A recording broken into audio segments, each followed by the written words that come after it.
I'm Kelly Bourne, Executive Director of the Cyber Policy Center here at Stanford University. And today our conversation is going to be about the Election Integrity Partnership that we recently launched. And I am joined by two colleagues that are from the Cyber Policy Center from one of our half dozen programs, colleagues from the Stanford Internet Observatory. We have Elena Christ and Isabella Garcia Camargo. Elena is the Assistant Director of the Observatory, and Isabella is the product manager for the Election Integrity Partnership. So great to have both of you here.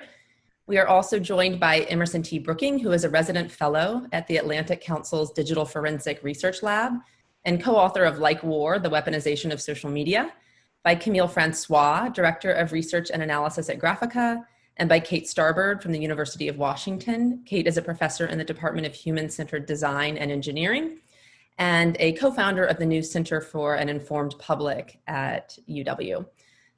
For background, before we jump in, and for those who are not as familiar with the center, all of our research and teaching focuses on the governance of digital technologies at the intersection of security, geopolitics, and democracy. And all of our work is really intended to help inform the policy agenda for governments, corporations, civil society, and academia globally when it comes to questions of how best to govern digital technologies. These weekly or bi-weekly seminars are a continuation of what were in-person lunches back when in-person was a thing, and we are now doing these every other Wednesday at 10 a.m. Pacific. As I said, today's webinar is looking at this new Election Integrity Partnership. We are now, as I imagine everyone here knows, 82 days away from the November 3 presidential election. And we know that we are all expecting attempts at election manipulation from both foreign adversaries and domestic actors. We know that voters will largely, if not exclusively, be looking for voter information on social media and search platforms. We know that there are more than 10,000 election administration jurisdictions in the US, and yet no central organization to support election officials or CISA, the Cyber and Infrastructure Security Agency that was created in 2018.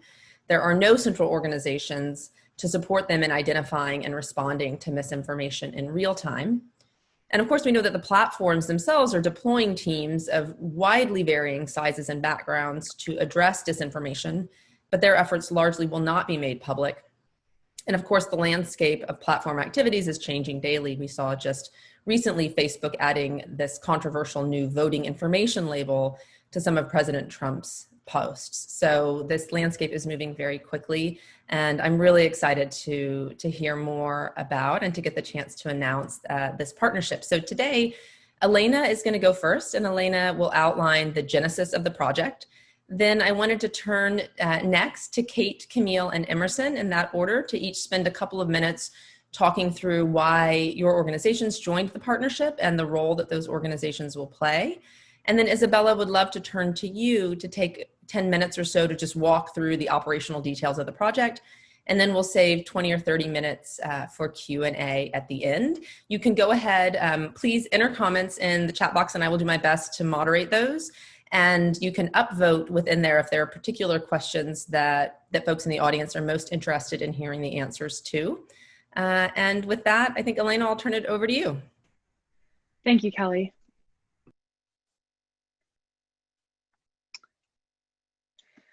Thank you, everyone who has joined us today as we introduce the Election Integrity Partnership. This summer, as Kelly mentioned, the Stanford Internet Observatory sent 4 undergraduate students to intern at the Cybersecurity and Infrastructure Security Agency, or CISA, at the Department of Homeland Security. Those students came back to us with an identified hole in our 2020 elections preparedness. Voters this fall will look to social media for real-time election information at an unprecedented rate. Given the United States' highly decentralized election system, with over 10,000 jurisdictions and a growing multifaceted online ecosystem, we need an independent and non-governmental partnership with the capability to review and analyze perceived attempts at elections mis- and disinformation online. My name is Elena Christ, and I'm Assistant Director of the Stanford Internet Observatory at the Cyber Policy Center. I'm joined by my colleague and the project manager for this initiative, Isabella Garcia Camargo, who will explain the partnership to you in a few minutes. We founded the Internet Observatory a year ago as a cross-disciplinary program of research, teaching, and policy engagement for the study of abuse in current information technologies with a focus on social media. The observatory was created to learn about the abuse of the internet in real time and to translate our research discoveries into training and policy innovations for the public good. We bring our experience analyzing electoral disinformation campaigns around the world to this partnership. And I would be remiss not to mention that we are bolstered by a huge team of energetic Stanford students who are eager to do their part this election season and are primarily located at their parents' homes. I will ask the representatives from each partner organization to introduce themselves and their interest in the partnership, starting with Professor Kate Starbird. Hi, thanks. This is Kate Starbird. I'm a co-founder of the UW Center for an Informed Public, University of Washington Center for an Informed Public, along with colleagues Ryan Kalo, Chris Coward, Emma Spiro, and Jevin West. And we are very excited to be a partner on the Election Integrity Project and be working with these other amazing folks. Our center's mission is to understand and address issues of online misinformation, disinformation, and other forms of strategic manipulation, and to help support an informed society and strengthen democratic discourse by addressing these issues that we're seeing as toxicities in these online spaces. We see the Election Integrity Project as a natural extension of that mission. In particular, our center hopes to bring a few of our specific strengths into this collaboration. The first is data analysis. Our team has deep experience, going back for a couple of us, a decade each, in analyzing big social data, and now specifically around misinformation and disinformation online. And we aim to bring this experience to the work of real-time analysis to help uncover and understand how false and misleading information around the election takes shape and spreads on social media and the surrounding information ecosystem. Second, in partnership with the AARP and some others, we're working to develop an innovative platform for taking tips about emerging misinformation narratives from the crowd, perhaps seeing trajectories of misinformation or channels of misinformation like email lists that are otherwise hard to capture and hard for researchers and others to see. And also we'll be developing partnerships with library organizations and journalists to help communicate the products of our analysis to the broader public. We think it's really important and critical to both be able to understand what's happening and communicate this to people so they can understand how disinformation, misinformation is reaching them, and to make better and more informed decisions about the information they're seeing.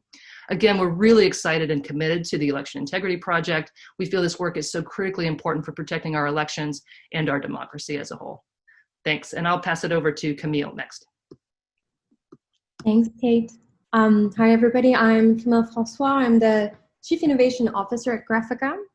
In 2017, and after working on the 2016 election at Google, I left Google to create a small team of independent investigators, analysts, and scientists who are focused on detecting and mitigating threats to the information environment. And so we were thinking about, what to share in the context of the seminar, and thinking back to 2016, the first thing that comes to mind is how much progress we've made as a field on this issue. And it's fair to say that throughout the last presidential election cycle in the US, both Silicon Valley, Washington, and the general public were caught very flat-footed in the face of disinformation targeting the election.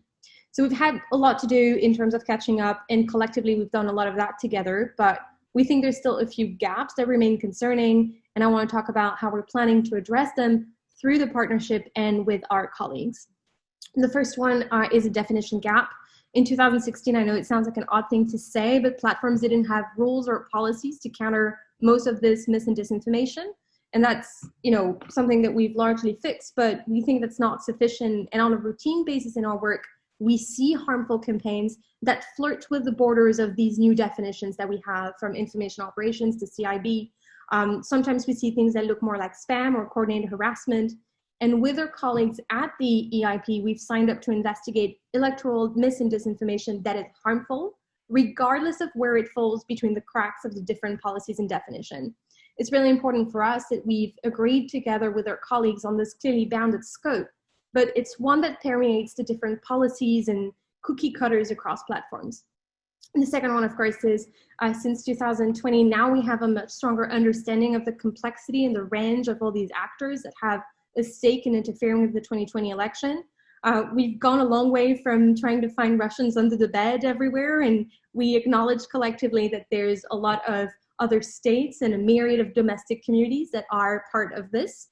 And we're very excited to be able to engage once again with people who are also targeted individuals and targeted communities and hear from their perspective. It's a principle of our work at Graphica, and often engaging directly with targeted communities tells us stories that are hard to see in the data. While our strength, of course, is large-scale data analysis, we're excited that the EIP is committed to have an engagement with civil society organizations and local officials throughout the duration of this work. And just to wrap, as a part of all the progress that's been made since 2016, there's also been a few ad hoc collaborations that have happened across the field. We can think about the midterms in 2018. We can think about ad hoc partnership that we've led at Graphica on specific reports. But with the EIP and with our colleagues, what we want to do is to create the foundations for what it looks like to do this collectively, because we know that rigor is paramount, that we need this second pair of eyes, we need this rapid peer review process of sorts, and we know that pace makes a difference in addressing these types of mis and disinformation. And so for all these reasons and these principles, we're very committed to the work that we're about to do in this next few months, and very excited to work once again alongside our brilliant colleagues on these issues. And with this, over to you, Emerson. Hello, everyone. So I'm a resident fellow at the Digital Forensic Research Lab at the Atlantic Council, where I lead long-form reporting focused on the US and aggregate trends in disinformation. Now, the DFR Lab's mission is to identify, expose, and explain disinformation. We're internationally focused, but we found that our think tank affiliation and proximity to DC has really helped us drive both tech policy and US policy with regard to the evolution of this field. DFR Lab itself got its start in 2014. A series of projects focused on open source reporting coming out of the Syrian civil war. Back then, we were just a handful of contract researchers. At this point, we've grown to about 30 full-time staff, most based overseas, in Bogota to Brussels to Delhi. We've covered about 50 elections and major political events: the 2019 EU parliamentary elections, the Brazilian election, of course, the 2018 midterms. We've uncovered recent for-profit troll farms in Tunisia and Canada. And we've conducted close examinations, particularly of Iranian and Russian information operations. And most recently, we've done tons of reporting related to international misinformation around COVID-19, as well as misinformation from a variety of domestic actors regarding the George Floyd protests. And 2016, though, was very much the origin for our center, and 2020 has always been the big game, the big focus, and we're rapidly approaching it now. Over time, our organization has evolved very much into a kind of journalistic outlet, focused specifically on chronicling disinformation and social media manipulation. We've tried to build a real emphasis on language skills and trying to contextualize these different campaigns, put them in their local political context. For this very important initiative, I think we'll be well positioned to focus on the spread of misinformation in immigrant and diaspora communities, and where relevant, we'll be able to trace foreign disseminated disinformation back to its sources and help contextualize it for reporters.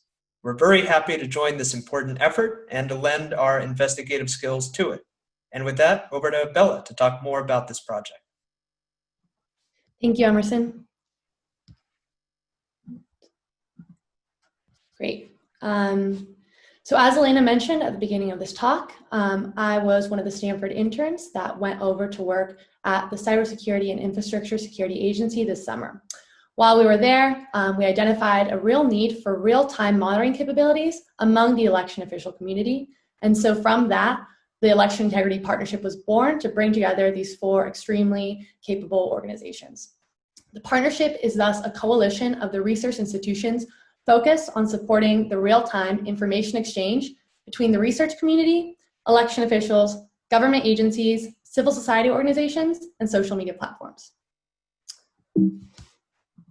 Great. I'm just going to start diving into, exactly how this partnership is going to work. The first question we always get is what exactly we're going to be focused on. We want to highlight that we will not be dealing with general political mis and disinformation through this partnership. Rather, we're hyper-focused on election-related content. To break down what that means, we've come up with 3 major buckets that define election-related areas of interest. First, procedural interference. Procedural interference is content that directly relates to the facts and dates about components of the voting process. So an example here is misleading information about how to sign your mail-in ballots. Next, we have participation interference. This is content that deters people from voting or engaging in the electoral process. It often would affect the desire or the perceived safety of voters engaging in the electoral process. An example here would be misleading information about extremely long polling lines. Finally, the bucket of fraud.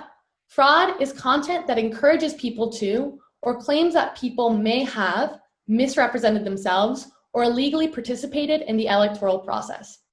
Here we have an example of a call to action to buy or sell votes with cash or gifts, or claims that are unfounded that legally casted ballots are being destroyed. Now, across these 3 main topical areas, we see disinformation or calls to action leveraged in 2 main ways. First, we can have content that attempts to change actual voter behavior, or we can have content which calls into question the integrity of the election itself. Now, as intent is difficult to discern during real-time monitoring, we're interested in both actual attempts as well as these false flag attempts, which call into question the integrity of the election across the 3 topical areas. Beyond these topical areas, we also have some idea of the scope of severity that the partnership is going to be most interested in. The severity is highly, highly dependent on how falsifiable the claim is. So for example, a low severity post, something like the election is being stolen. This is a generic claim which may fall into fraud, may fall into this idea of the integrity of the election being in question. However, it's just too general for us to do anything about it. If the example were to increase in specificity, such as the election is being stolen, I saw a postal worker burning ballots, that goes into medium severity. And high severity is really going to be things that attach videos or forged documents or misrepresented evidence to try to establish a fact that may have larger downstream consequences. So here, the election is being stolen. Here's a video of a postal worker burning ballots. And then once again, out of scope is going to be general political mis or disinformation, or general political speech. The EIP is going to be working across 4 major stakeholder groups: government, civil society, platforms, and media partners. The icons you see here are a representative sample of some of the organizations that we've had initial contact with within the week that we've launched the partnership, and we're very excited to grow these engagements.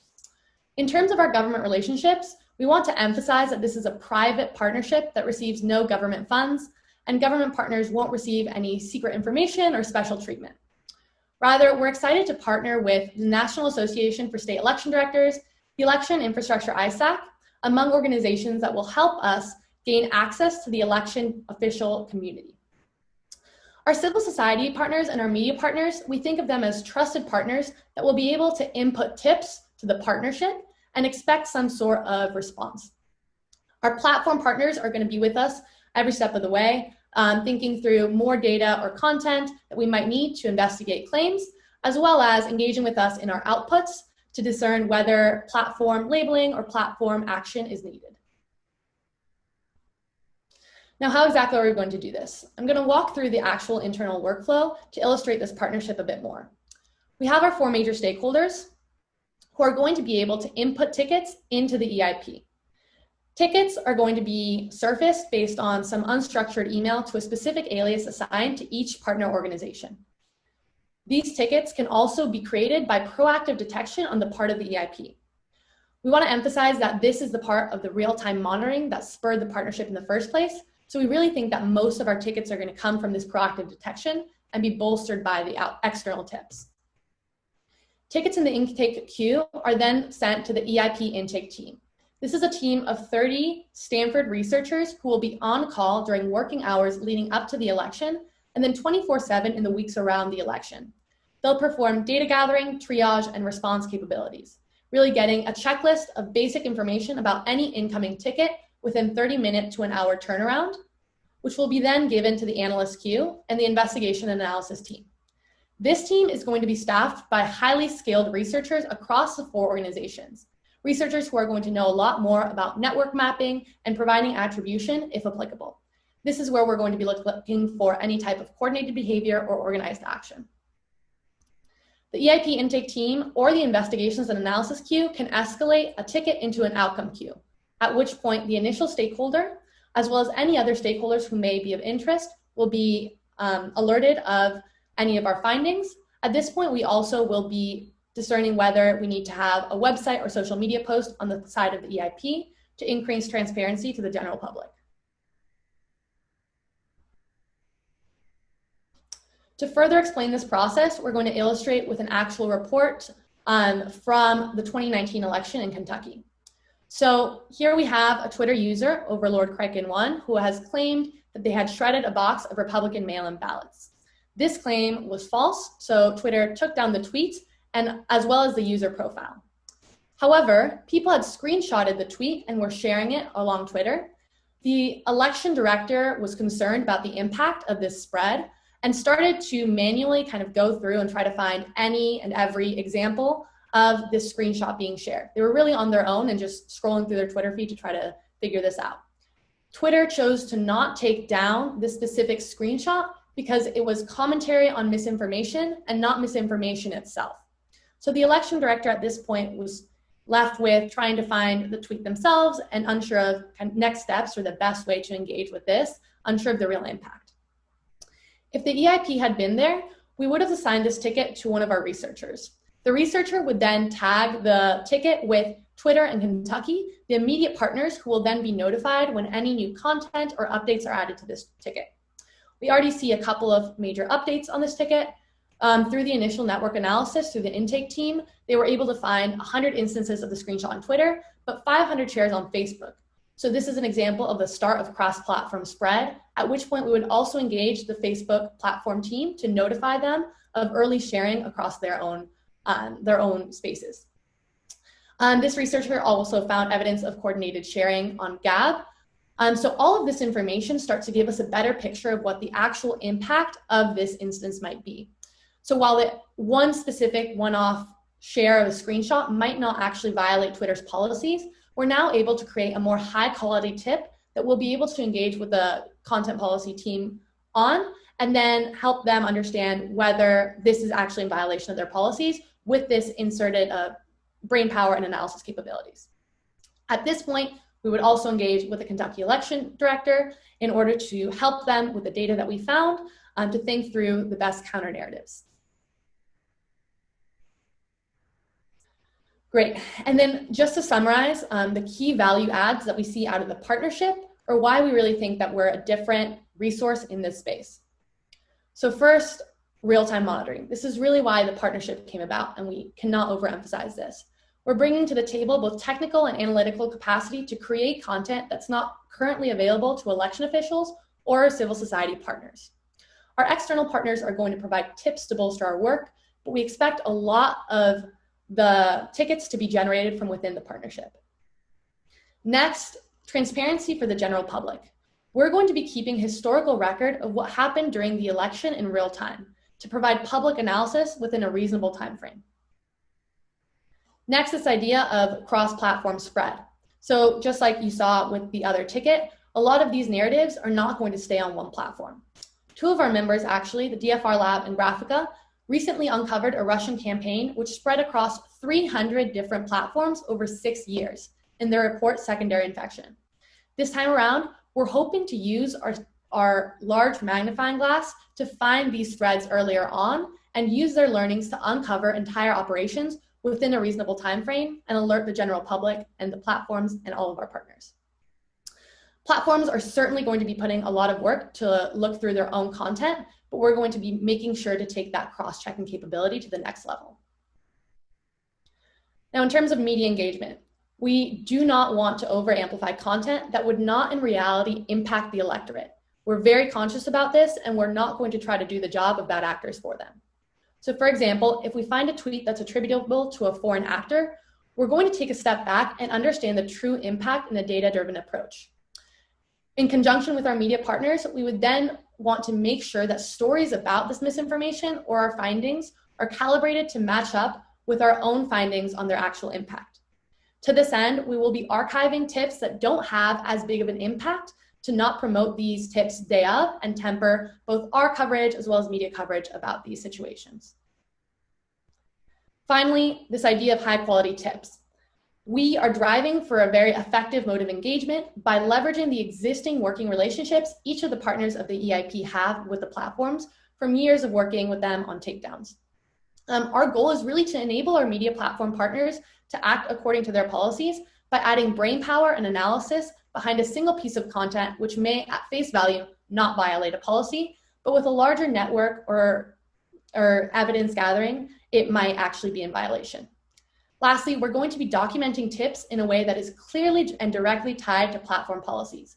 You'll see a blog post from us coming out this coming Monday of our understanding of all the public policies that exist in the space of election-related content and how we're going to be lining up our tips to drive real change there. So in summary, through the Election Integrity Partnership, we hope to combine the capabilities of these 4 institutions in service of the election community and the wider electorate this upcoming election season. We look forward to answering any questions for the wider panel.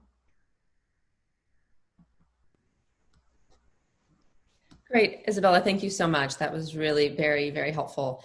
We have a number of great questions from the audience, and I'm going to start with some of the more nuts and bolts, practical clarifying questions. And I'll list 2 or 3 of them right now and then just see which one of you would like to take them. We have a question on which platforms will be covered. I know you guys have been in conversations with Facebook, Google, Reddit, Twitter, and many others, but there is a question about whether some of the fringe platforms will be covered. And let me just go through 2 other questions so you guys can think about who wants to take them. There is a question about attribution and how you will be handling this. I think this is a particularly challenging one in this political environment that is so contentious in the US context, and I know is something a lot of you have been thinking about. There is a question about engagement of communities of color or representatives of groups who support communities of color. I know that you have been in dialogue with the NAACP, ADL, and several others, so would love to hear some additional thoughts on that. So which platforms, attribution, and engagement with communities of color, if any of you can take those. Great, I can take the nuts and bolts logistical question on the platforms. We have had initial engagements with the platforms that you mentioned. This is really going to be continuing to be under works. We're going to have a more formal launch with the platforms in about a week now. So those relationships will be established. And then in terms of more fringe platforms, we're still working out exactly what our engagement is going to look like there. I'm relying also on civil society groups who may also have ways to understand what's going on there. Elena, if you'd like to add anything to that end.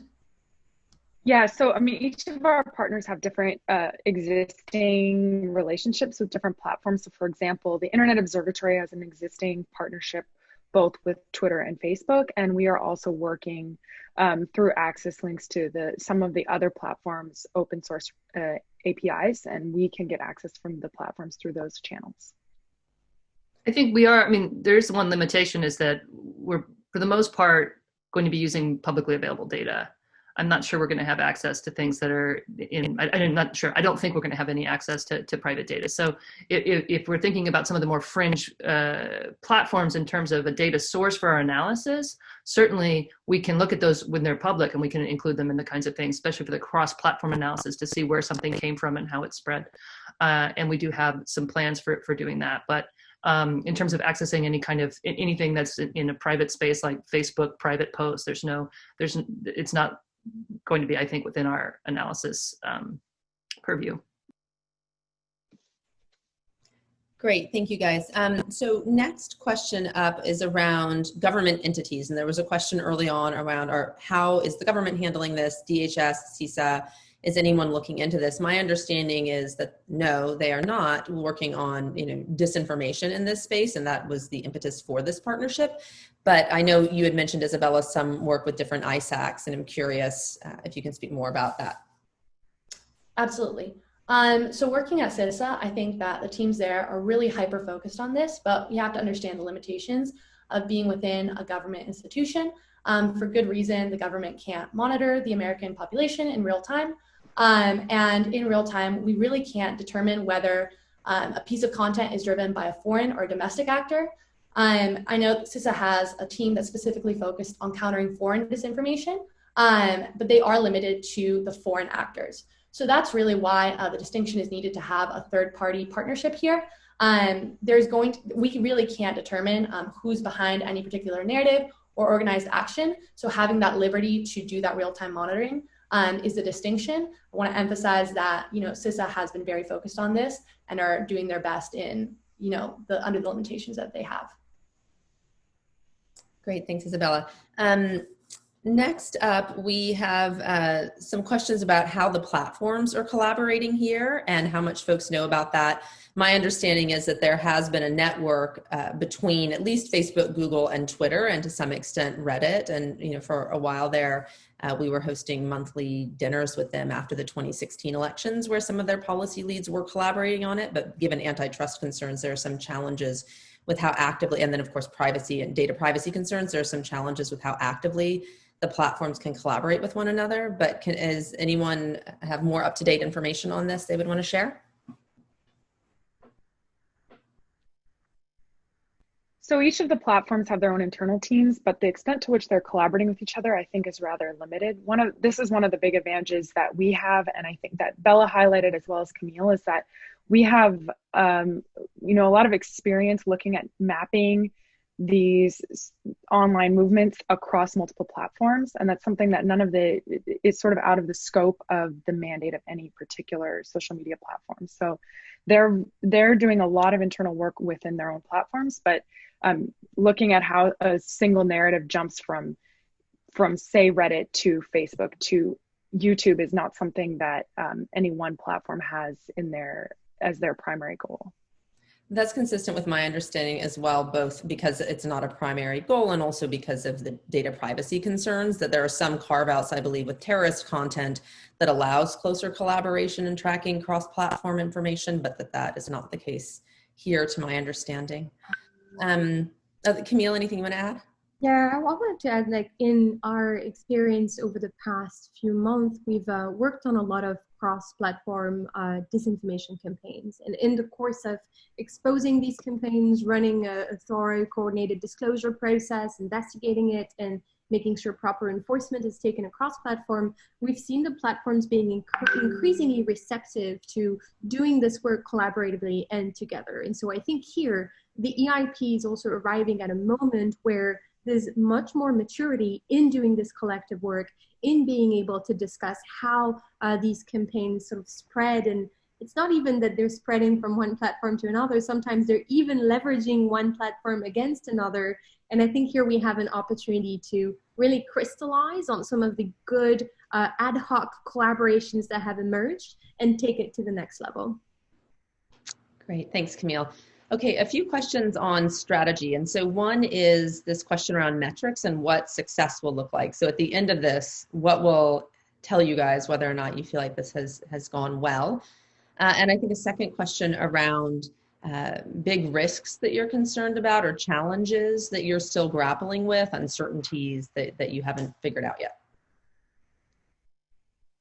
So I can start off the metrics, but I'd really like to punt this to our partners because EIP has really been about creating a nexus within all of our 4 major stakeholder groups to elevate the impact of any one of us that we could have had through our own individual war rooms this November.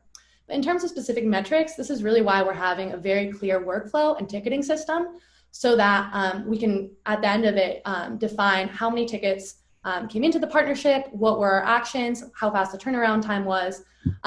There's not great metrics to kind of put this against because this has never been done before. But in terms of logistically, we're really thinking through how we're going to track anything from the very initial email to platform action and gathering those resources, especially to produce a report at the end of this for the general public. One of our large goals is transparency here. So I would think a great success is being able to make as much of this public in January as possible. But yeah, if any of the other partners want to add in on this idea of measuring success. Sorry, Emerson, go ahead. Sure. I think one of the biggest metrics is the particular action that's taken on any of the tickets we identify. Will our work help a state election board more quickly contextualize misinformation that could potentially suppress voters? And does our flagging of a piece of content help expedite platform review or taking down of that content before it's folded into additional misinformation and disinformation campaigns?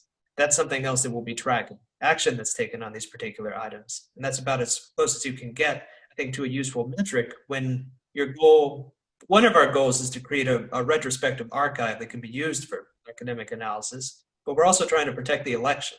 And I think that's the most pertinent metric that we can identify there.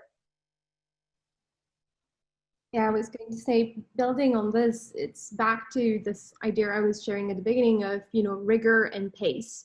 I think we can acknowledge that there's a non-metric, right? We're not here to remove as much content from the internet as possible. This isn't what we're trying to do. We're trying to be rapid and rigorous in our ability to assess whether content is problematic per the guidelines that we have set for ourselves. So it's not a race to take down, but it is a race to rigorous, fast analysis to make sure that everybody who's flagging has the ability to get a quick answer, and things that are indeed problematic can be enforced against.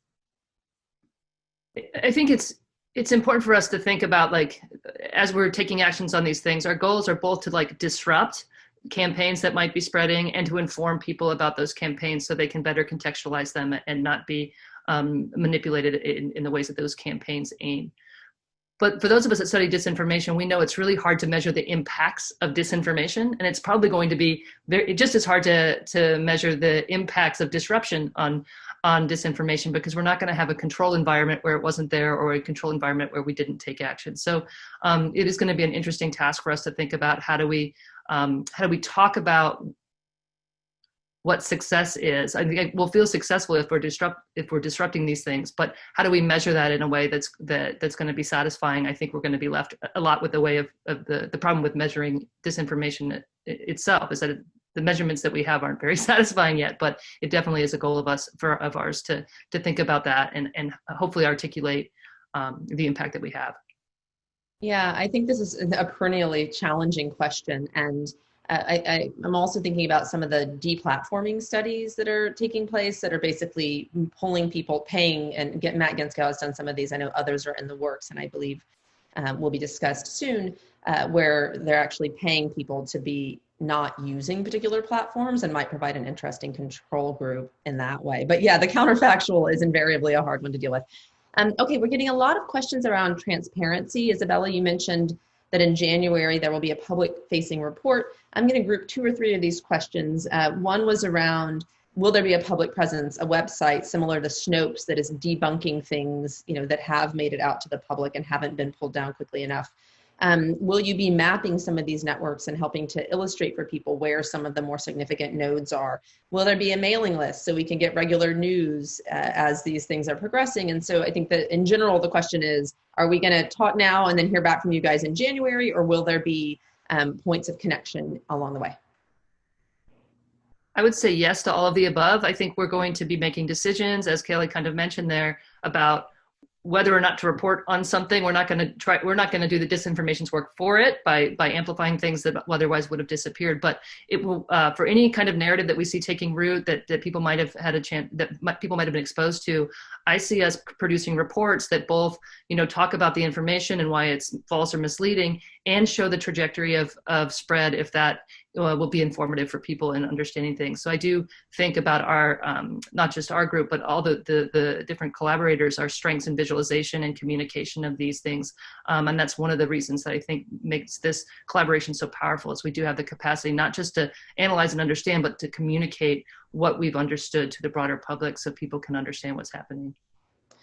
Kate, what you just said makes me think, and then sorry, Camille, I want to turn to you, but I imagine you all are connected with groups like the Althea Group and Hawkfish, and there are a number of groups that are not just working on takedowns, but are actually working on counter narratives to think about, once things are out there, how do you help in this sort of debunking effort? So it might be worth us all talking at some point about other groups in this space, and that it would be good to connect you with if you're not already. And then Camille, do you want to? No, I was just going to echo what Kate said. You can expect the usual behaviors from us. So at Graphica, yes, we map. We love mapping. Yes, we transparently report on what we find. You can expect more of this, and you can expect routine and regular communications on what we're seeing. I think the goal is not to go in a cave for a few months and then report back in January. It really is to create a rapid response system where we can communicate with everybody and with people who are sending us leads as quickly as possible throughout this election cycle. Great. Thank you. I think that's... we have a website up already for the partnership. It's eipartnership.net. And we also have a Twitter, and we will be sending out updates through those channels.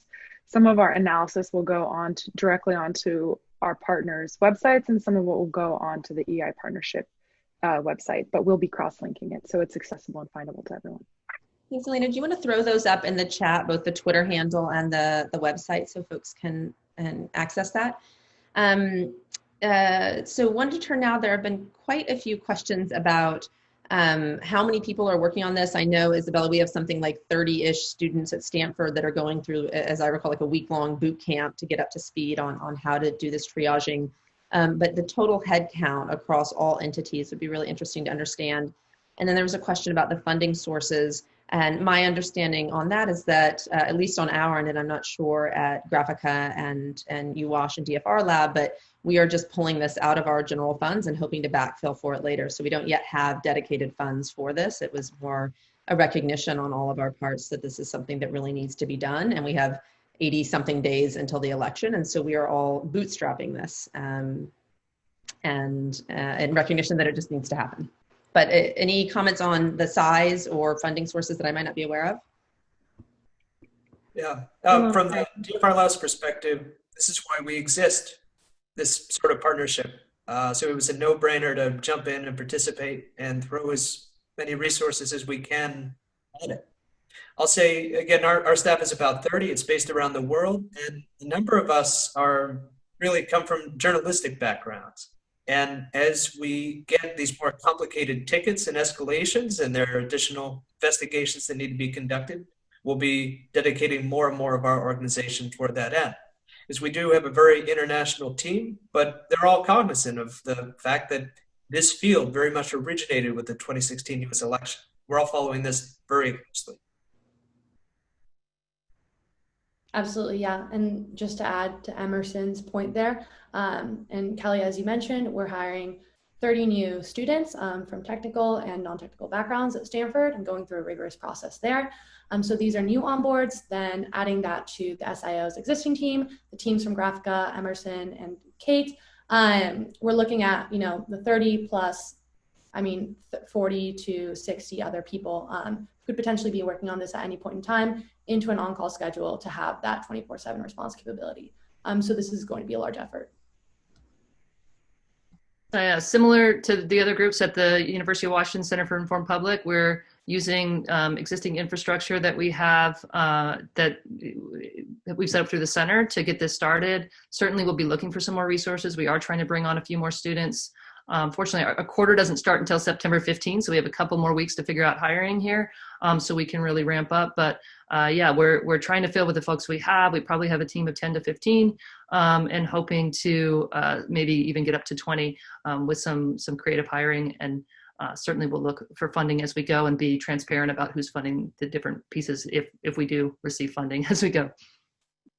And just to confirm, it's the same on our end. We're a small team and it is a priority for us. So we are doing with what we have and hoping to be able to scale up to meet the challenge. But this is, we're figuring it out now. Yeah, and at the observatory, we've received additional support from Nate Persley, who's the director of the Cyber Center, and his program on democracy and the internet, who's provided some funding to Stanford Internet Observatory for this. But similar to everyone else, this is part of our core mission, and so we don't have incremental funds, but we're dedicating existing resources to it. And I think, Elena, a good point to note there is that even with Nate's funds, we're then trying to backfill for those. So that's just really to bridge cash flow, but there's actually no funds dedicated to this project yet. And so if people have questions about that, I'm happy to triage if people are interested. If anyone on the line, my email I can put up in the chat box and then can route you to anyone on this group to save all of your inboxes if that's helpful. But if people are interested in that. Okay, so next question, we have a few on state and local election officials and how you will be engaging with them. What are the best mechanisms through which they might tie into this effort? Right. So logistically, this is something that we're still figuring out. On the CISA side, understanding what the point of contact is going to be. There are some efforts. The Center of Internet Security, the ISAC is going to be involved in some way. Our NASED partners as well. So this is something that we're leaving to CISA, which is the central point of contact, to finish organizing. And it will be extremely clear. We still have some Stanford students who are going to be employed under the CISA side, who will be presenting this partnership formally to election directors and election state officials. We've already done some initial engagements with certain states, and we've had very positive response. So we're very excited to open this up to all the rest of the states. Isabella, as you're speaking, it also just occurred to me that David Becker, who used to run Pew's Election Integrity Project and is now running an organization that is also focused on working with state election officials, might be a good person to connect you guys with, because he is running the Center for Election Innovation and Research and has some really remarkable connections in that space, if that's at all helpful, although I'm not sure if CISA is handling every aspect of this. So then next up, there was a question, and Camille, this may be a good one from you, on actors' behaviors and content and how you are distinguishing between all of those.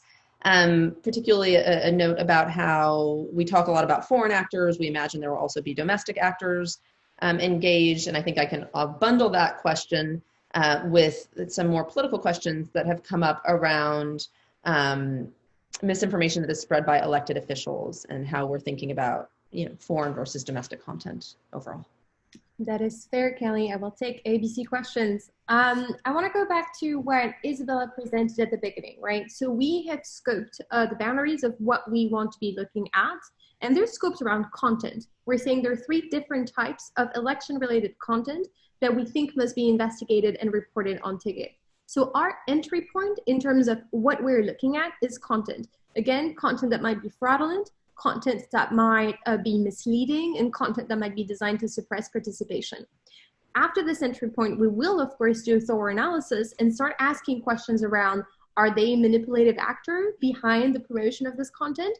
Or are we seeing distortive behaviors and coordinated amplification behind this content?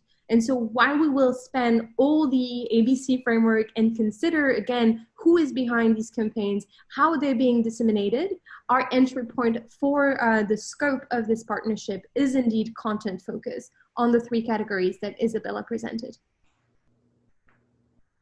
Thanks, Camille. One of the questions there I think we'll probably run into a lot, and is kind of echoes what we've been seeing for a while in terms of political leaders don't necessarily originate the content, but content that comes from a disinformation campaign gets amplified by media and political officials in different ways. And so in cases where we see a narrative that has emerged kind of in an organic way, but possibly from a disinformation campaign that then becomes amplified by a political leader of some kind, I see that as a case we'll probably be focused on intensely. But other kinds of more political speech that's coming from political leaders where they're claiming massive fraud without details, I think falls into that first category from Isabella's presentation of everybody sees it anyways. I'm not sure that's the thing we're going to focus on. We're going to focus on things where we're tracing trajectories and understanding content that people might not have expected or seen before. Great, thanks, Saul. And then Kate, I think there was a question early on about specific communities that might be targeted, and I'll tie into that one around disability, disabled communities that may experience challenges getting to the polls. Any more information on that front? Yeah, I mean, I think you asked those 3 questions at once, and we didn't answer that question. And I think it's one of the critical questions for this partnership and for anybody who's looking at election integrity and for issues, and that is that certainly we see disinformation target different communities. We saw them target communities by race. We've seen them target veterans. We've seen them target LGBT communities with different kinds of messaging. And currently, I mean, we're just putting this all together. Currently, I don't think we have great partners in some of these outreach communities. And I think that's a place where I think we'd like to build partnerships. And this might be an opportunity to send that message out to folks that if you know a good partner for us, if you are a good partner for us in those areas, please contact us. I think it's going to be critical that we're able to work with those communities and help them see the things that are affecting them, and also help communicate with their help some of our findings in ways that can be helpful. And Kate, how would you like to be contacted? Do you want people to tweet directly at the 2020 partnership? Is there an email account to field this? I'm realizing how busy you guys are all managing this. And yeah, I mean, I can take direct things for someone in this space, but I think maybe Isabella and Elena can answer about more kind of connecting to the project as a whole as opposed to our one group. We have a general email address as well. It's linked on our website. It's info@eipartnership.net. Yeah, and just to reiterate what Kate just said, we're really pushing to increase our partnerships in the civil society space to really empower these partners who have direct connections to the individuals who might be targeted, to help them put out the counter narratives. Kelly, to your question about transparency, we will be putting out content, but we understand that if the content is put out by one of our partners that already has an established relationship with these groups, that's going to be far more effective. Our civil society webinar is upcoming this next Monday, the 17th. So if you would like to be a part of that, please let us know, send us an email, and we will certainly add you to that invite. Great, thank you all. Okay, I realize we have about 3 minutes left before I need to turn to next steps. So I'm gonna open us up for a lightning round of 4 questions, and hope you all will forgive me for that later. So one around, is there going to be any public role? So obviously you can flag content as hate speech on platforms. Is there any way that the public can help support you all in this flagging effort, recognizing the risks of you being sent disinformation to try and triage? A second question around risks you are most concerned about. You've mentioned, potentially inadvertently doing the job of bad actors for them. But questions around, could this be perceived as having partisan bias? What about backfire effects? This work being viewed as interfering somehow in an election. So risks. Having been in philanthropy before this, one of my favorite questions here is, what would you do if you had more resources? What would you want to add to this project, or what can't you do right now because of that lack of resources we discussed? And then again, there was a question on just general shortcomings of the US electoral system that open us up to interference from other countries. And if no one wants to take that, I'm happy to, since my work was in democracy for a while before this, so I spent a lot of time thinking about that. But here are the 4: public role in flagging, risks of the project, what you would do with more resources, and general vulnerabilities of the US election system. In 3 minutes, this is going to be great.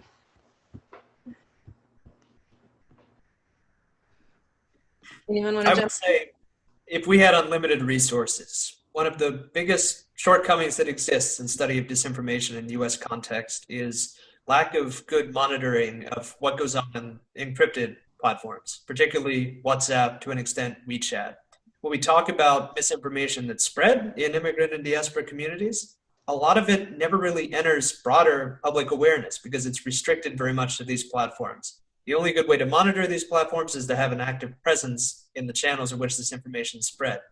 That's been tough for researchers to establish. It's not going to happen in the next 80 days. So that's something where we will be very reliant on tips from partners and from concerned citizens who might see particular narratives developing, which, if we have more information, we can go in and look at it and help contextualize it. But we can't do that on our own at this point, I don't think.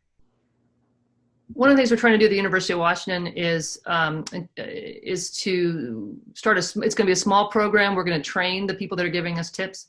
We have a partner for that with the AARP, and we're going to do some education with that. I think there is some capacity that we don't have to manage a large tip line.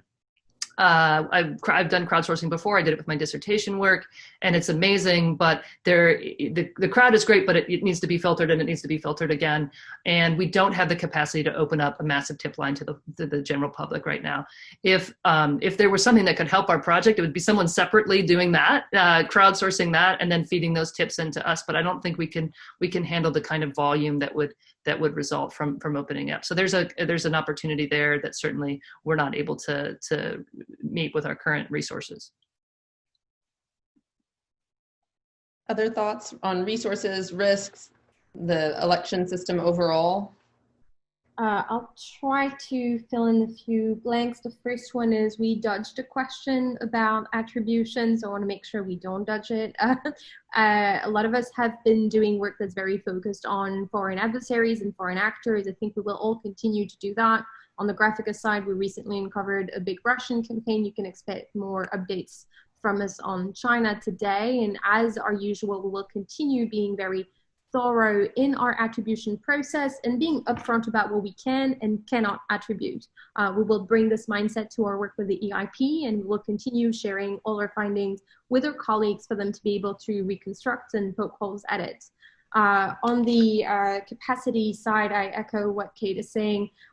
Just the intake volume is a lot, and going systematically through these leads takes a lot of thorough and thoughtful time. And so here simply, an increasing capacity will simply allow us to address the volume that needs to be addressed. And finally, I want to nod to something that's been said before, which is we have blind spots. We have blind spots in our way to think about targeted communities, targeted individuals. We have blind spot in our engagement, and we're collectively happy to be held accountable to those blind spots and very eager to make sure we have a comprehensive understanding of the issue. So, I'm grateful to the person on the chat who raised the who raised that question, and I think we're going to continue making sure that we're comprehensive in how we think about these questions.